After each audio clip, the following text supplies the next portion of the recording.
I'm now starting a more sustained drawing, but I approach the sustained drawing very much the way I approach a quicker or a faster drawing.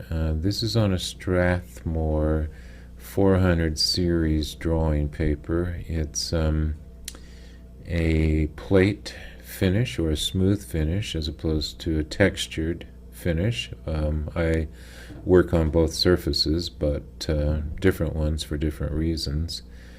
You'll see what I'm doing here is just with a few marks and big strokes, I'm trying to establish again the framework, the general gestalt, if you will, the big shapes.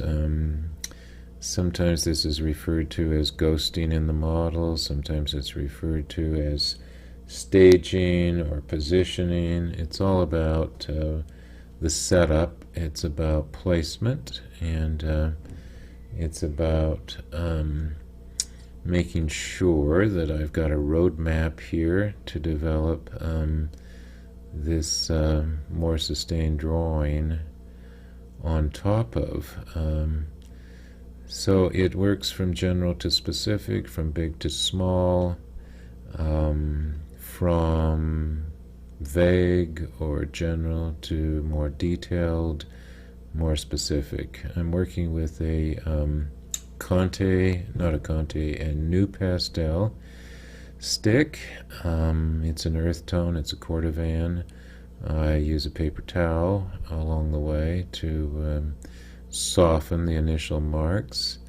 I often will have a point that I've created on the end of that pastel that allows me to do a variety of different things, and as I draw along you may see that I'll use different pieces of the same color. The advantage of that is just as a painter has different brushes in their toolbox or paint box, I have different points and different shapes on the end of a piece of new pastel that allows me to articulate the lines, the contours, or the planes in interesting ways with a variety of different marks. I think one thing that makes any drawing interesting or any painting interesting is you have variety. You have mark making going on.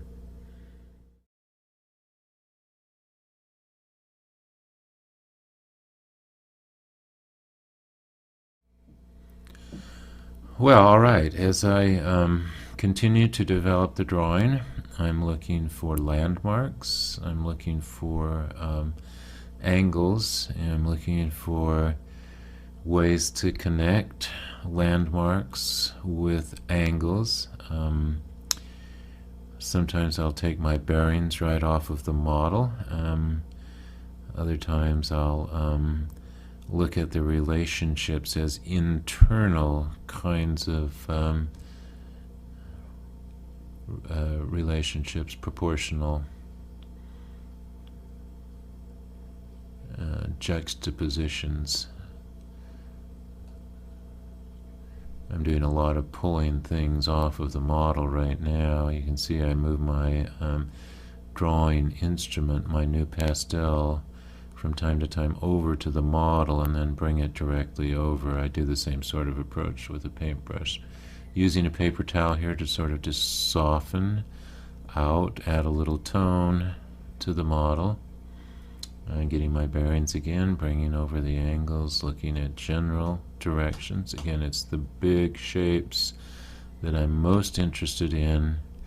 And you'll notice that as I develop this drawing, I'll go through the model over and over again. In other words, I don't try to develop one area at the expense of another area. You saw me just there taking sort of a measurement with my left hand, little finger, big finger, kind of looking at, again, overall relationships. There is an approach to drawing which is very sight size. I don't use that very often, but that is like where you take your bearings as though the model were positioned right next to your drawing, and the height of her head, if you close one eye, ends up being the exact length of the height of your head in the drawing. But I don't use that approach. I really try more to utilize the surface that I'm working on. I try quite earnestly to make sure that the figure sits nicely on the page, that there's an overall relationship that's established with the figure and its component parts, and the figure ground relationship, or the way the figure is situated on the paper, regardless of the size of the paper. So I guess what I'm saying is that I have learned to force myself to draw the figure at a size that fits the paper. Now what I'm doing is just softening some of those initial lines that I put down. I use a kneaded eraser to do that. So the paper towel is one way of softening, then I use a kneaded eraser to soften even further. At some point it is possible to use the kneaded eraser to take lines out and completely replace them in different places. Again, I'm back on the head again, starting to develop things there. The attempt will be to continue to move throughout the whole drawing, but my sense is, now that I've got the whole figure positioned, that I can start looking at much smaller relationships and how those relate one to another. Along the way, when a drawing starts to get into light and shadow, and again, light and shadow is one of the big, what I sometimes refer to as space indicators.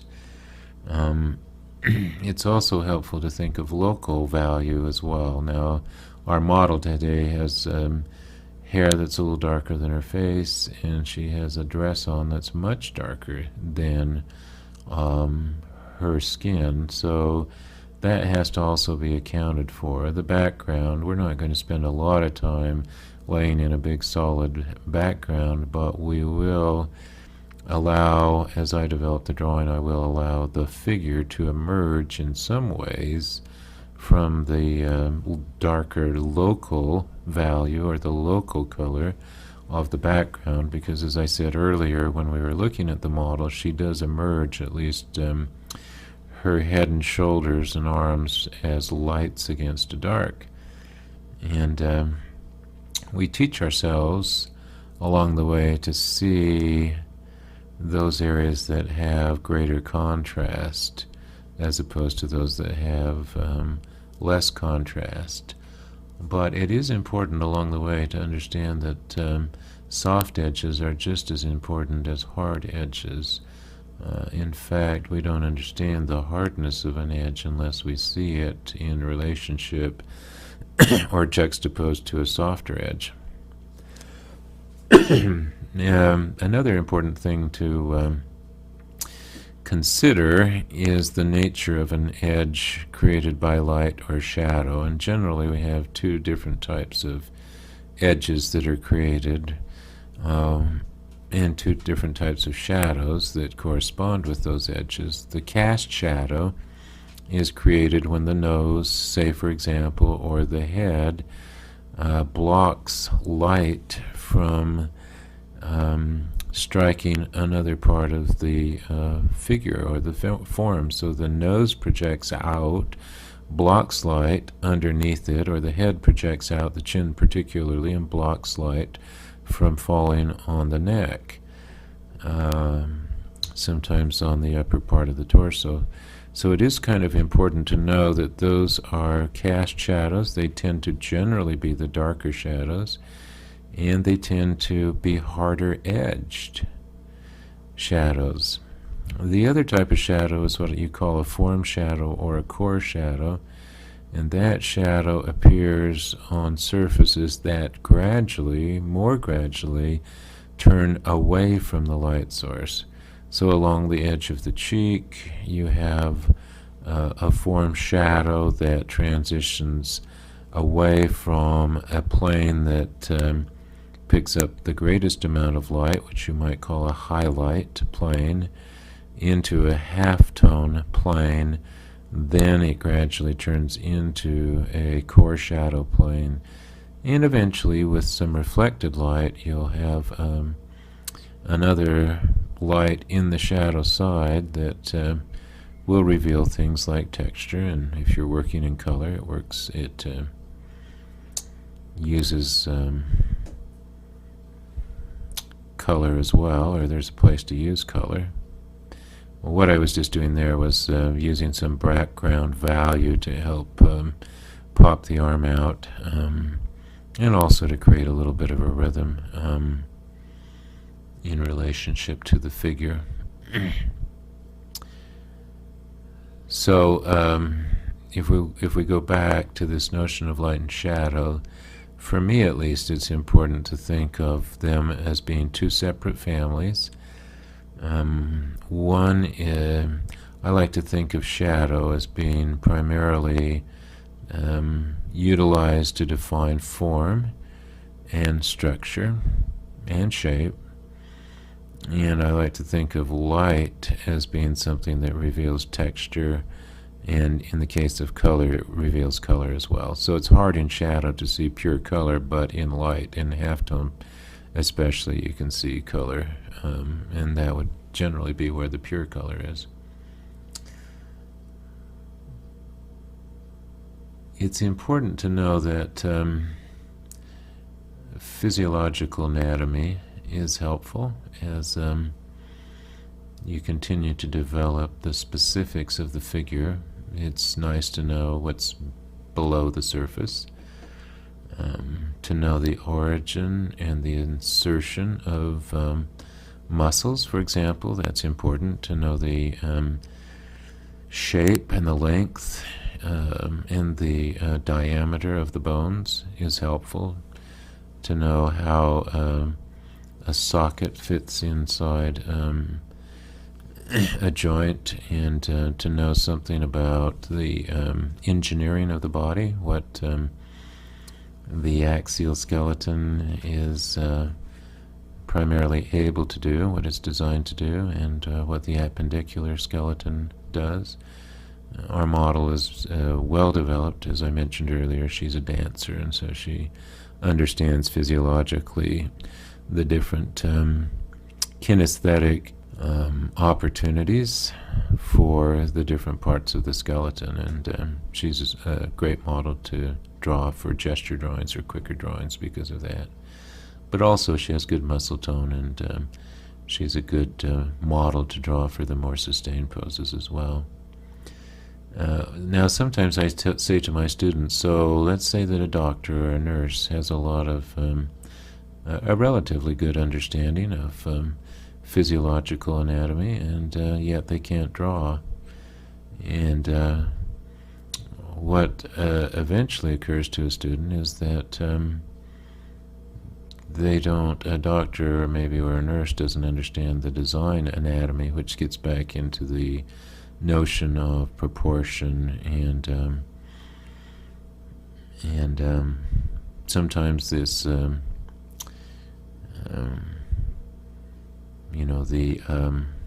the idea of ideal proportions, the unit of the head as it relates to the rest of the body, or the foot as it relates to the arm, or the height of the head as it relates to, let's say, the hand, or how the hand relates to the face, and the depth of the head as related to the width of the head. Those are things, there are some general proportional things that probably every artist who's serious about learning to draw the figure needs to know.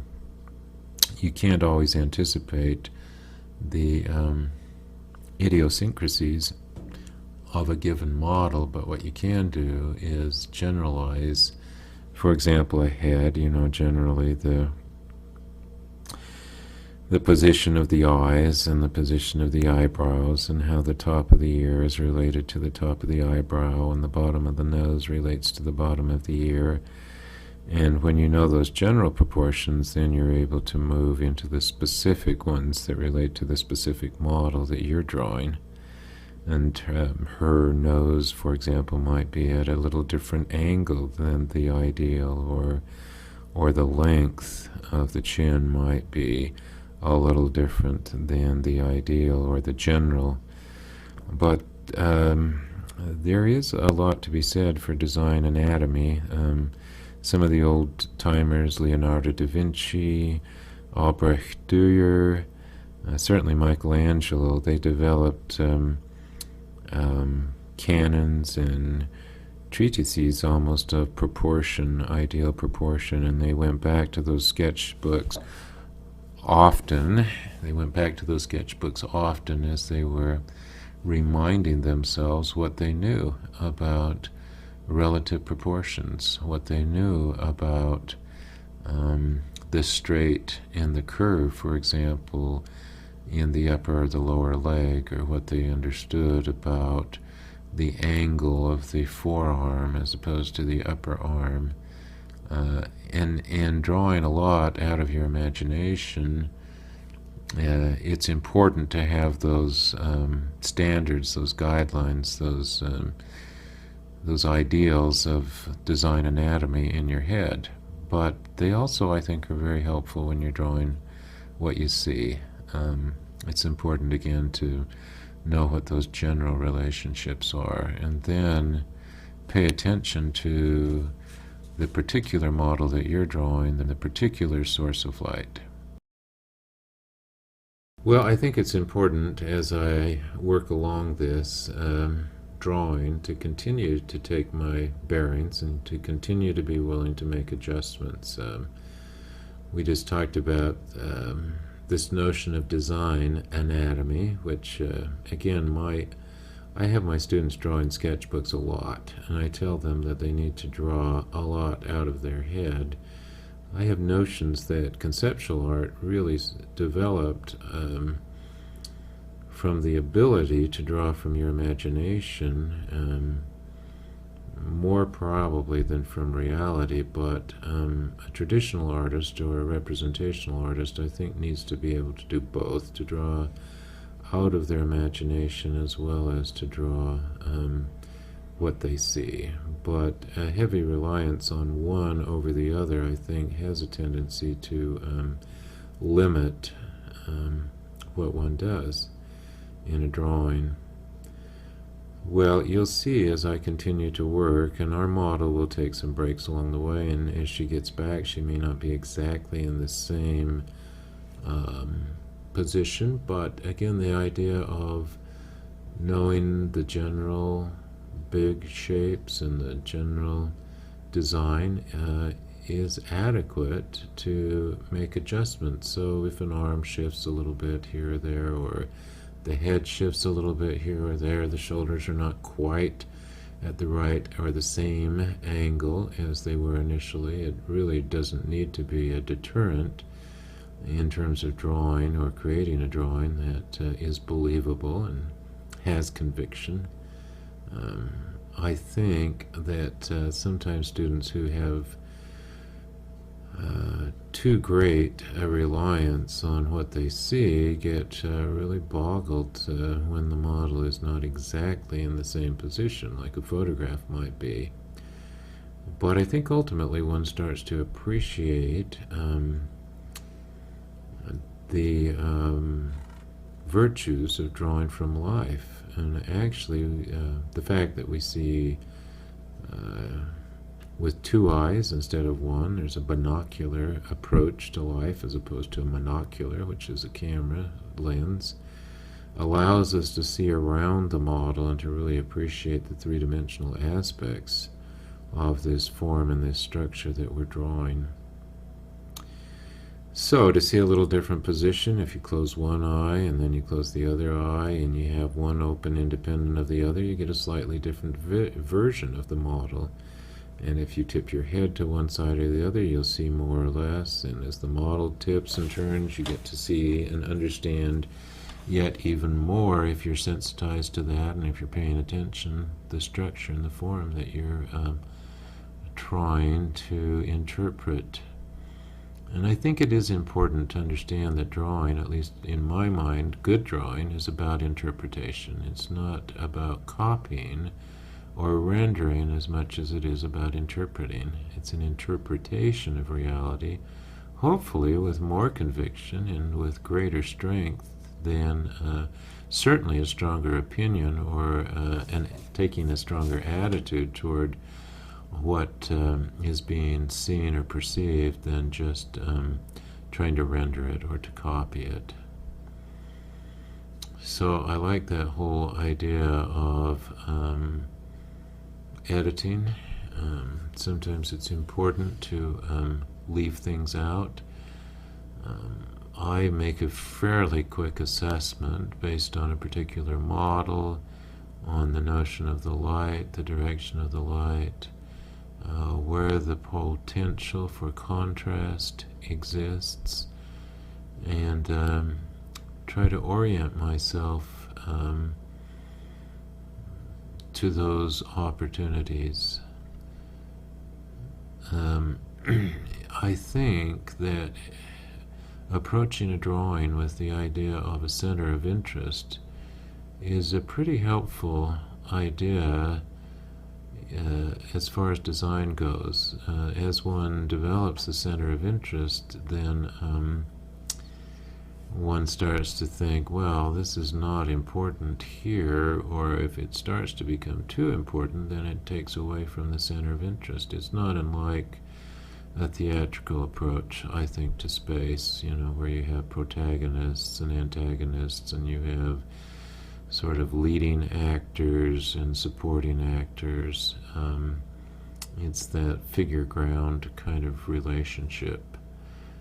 Also, I think it's important to deal with the idea of opposites. The concept of opposites is an important concept to deal with. So you deal with light and dark, with soft and hard, with small and big, with straight and curve, and so forth, In paint, you have warm and cool, and you have transparent and opaque, and there are lots of ways of conceiving or thinking about opposites, but the whole notion of opposites, I believe, implies there is design going on, or at least there's a potential for design. And again, once I've structured this drawing, you can see that I've set the whole drawing up, and as I go through, and I continue to go through and redefine and redefine and redefine and rethink a contour, or I rethink a shape, I rethink an edge, the drawing starts to develop, or continues, I should say, to develop, but it becomes increasingly more gradual as those big decisions have been made, and now the drawing is going into a lot of little decisions. It's about small decisions, it's about detail, it's about fine shape making, but still with an orientation toward design and concept of opposites.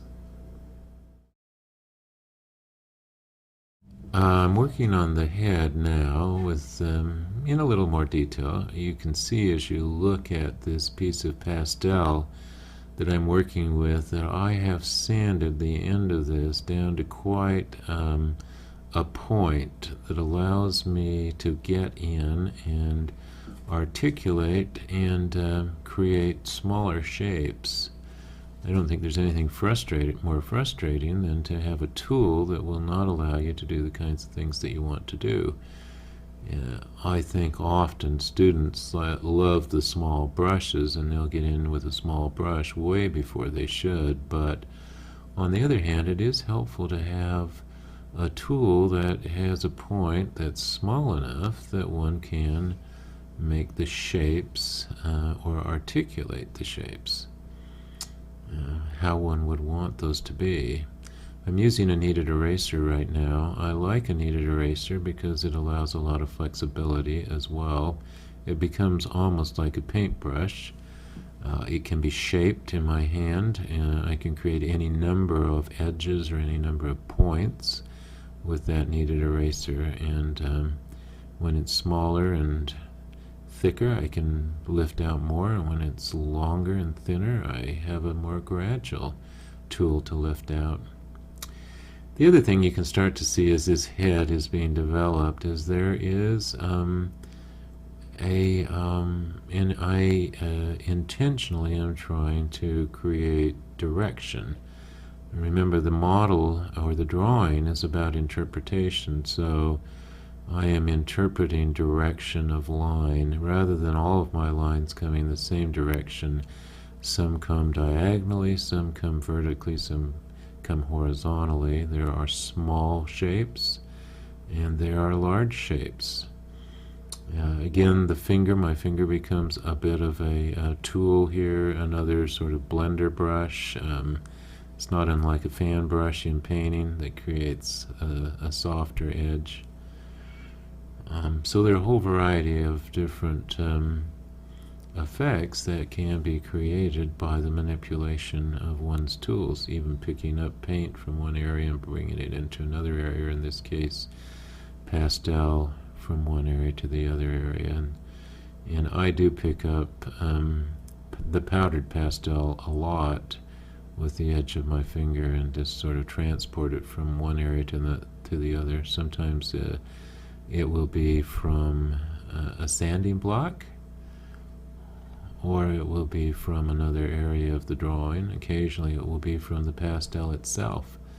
I'll just rub my finger along the pastel and then bring that, transfer that right up to an area of the drawing. Here's a very dark area that I'm laying in pretty flat, and then using my fingers to sort of even that out. Again, the kneaded eraser becomes a great tool along the way to either soften an edge, adjust an edge, lift out a lighter tone. There is something about lifting out. I don't know quite how to explain it, but there is something about working from a darker area to a lighter area, vis-a-vis working out, pulling out, that makes one more design conscious. The whole notion of shape making, I think, becomes more obvious for whatever reason when one works from dark to light, as opposed to always to from light to dark. Softening edges, I think, is an important concept also to this notion of believability of reality. When you think about it, we don't walk through space seeing lines around objects. We tend to draw them that way. I think somewhere along the way we were either taught or we were rewarded for putting lines around things, which is, when you think about it, a much more abstract way of ideating space and shape. But in reality, we're surrounded with lost and found edges. We do see the hard edges. We've been conditioned to see those a lot easier than the softer edges. And I think often when you think about it, the softer edges, interestingly enough, are the more challenging edges to create in just about any medium, whether it's acrylic paint or transparent watercolor or a pastel drawing. It's really those softer edges that usually take a little more time and thought than the hard edges, and yet they're so critical to the to creating the believability of reality, because there's something visually that happens, I think, in the viewer's eye when they see a drawing that has lost and found edges. They start to say, oh, subconsciously, this must be reality because it approximates visually what I experience. when I perceive the world around me, even if they cannot overtly tell you, well, looking at that object, there's 70% lost edges and 30% found edges. There is something about the process that translates visually, and so they accept, I think, more readily sometimes the believability of reality because it approximates or it interprets their actual visual experience with objects. Well, I've moved down to the arm and the hand, and there's a general, again, there's a pretty general lay-in here of this arm, the arm in the back and this foreground arm. I've articulated some of the digits on the finger. There are knuckles there that are in proximate. They're perpendicular to the light source, so I'm just indicating with little swirl strokes here with my kneaded eraser those highlights, and again I can kind of soften the planes as they come back. Then there's another plane here that starts to catch light. This forearm, I'm coming across the planes. There were some old-fashioned drawers, illustrators, Charles Dana Gibson comes to mind, and the fashionable painters like John Singer Sargent that usually painted down the forms, down the arms, and down the torsos, but other painters, paint across the form. My old friend Bert Silverman loves to paint across the form, and I think a variety of across and down is helpful. I think it amplifies design. I think it gives you variety in what you're doing, and allows for more interesting surface. Well, as we near the completion of this drawing, again, it's possible to do very long drawings. I think this drawing probably all told has been somewhere over 2 hours, close to 2.5 hours, somewhere in that area. There's hopefully the understanding that this drawing can continue to be refined and continue to be developed. I like my students from the very beginning to understand that the drawing is, in a way, it's a set of problems to be solved, and there are guidelines and limitations that we all experience in life and with a drawing. So particularly in illustration, I found over the years that it's helpful to sit down and try and figure out what those limitations may be. So whether it's budget, whether it's format, whether it's deadlines, time restraints. I know a lot of creative people, including musicians, who work very well within limitations, within guidelines. In fact, some people are actually hampered by the fact that there is no deadline and they have what seems to be forever to solve a problem. But I like the notion, and I think it's almost critical for students to be able to resolve an issue and solve a problem within limitations. And so whether we worked a half an hour on this drawing or 2.5 hours on it, or whether we worked 6 hours on it, there is a limitation, and the drawing is what it is given the time. I know that there's a certain amount of discipline that has to go into that, and one has to monitor one's progress, but nonetheless I believe that in and of itself is also a valuable skill, particularly if one wants to be a professional, which sometimes requires balancing a lot of different things at the same time. So this is a traditional approach to figure drawing. There are abstract elements in it, but it's a lot about illusion. It's about creating on a two-dimensional surface the appearance of three-dimensional shape. It's about understanding properties of light and shadow. It's about design.